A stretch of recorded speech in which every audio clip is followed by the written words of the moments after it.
Century পার করে 103 বছর বয়সে ইহলোকের মায়া ত্যাগ করলেন।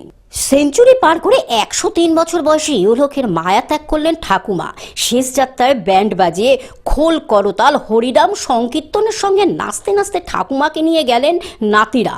এলাকার সব থেকে প্রবীণ ব্যক্তির শেষ যাত্রায় সামিল হলেন এলাকাবাসীরাও।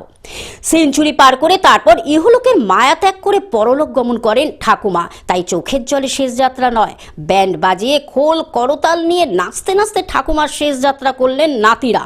সেখানে সামিল হলেন এলাকার মানুষও। নজিরবিহীন এমন দৃশ্য দেখা গেল মালদা জেলার হরিশ্চন্দ্রপুরের বারোগাঙা এলাকায়। ওই এলাকার বাসিন্দা রাসু দাস 103 বছর বয়সে সোমবার শেষ নিঃশ্বাস ত্যাগ করলেন।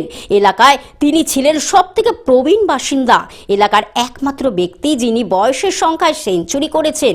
তাই এদিন তার শেষ যাত্রাকে চোখের জলে নয় বরং একটু হাসি মুখে রাসু দেবীকে বিদায় জানালেন তার পরিবারের লোকেরা।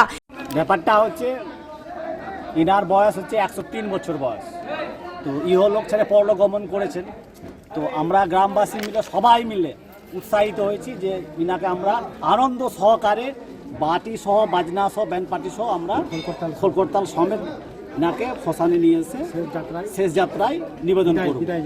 মালদা থেকে অভিষেক দাসের রিপোর্ট, গ্লোব নিউজ। এখন থেকে গ্লোব টিভি দেখুন আপনার স্মার্টফোনেও। গুগল প্লে স্টোর অথবা অ্যাপল স্টোর থেকে ডাউনলোড করুন গ্লোব টিভি লাইভ অ্যাপ। এছাড়া জিও টিভি অ্যাপ থেকে দেখুন গ্লোব টিভি লাইভ।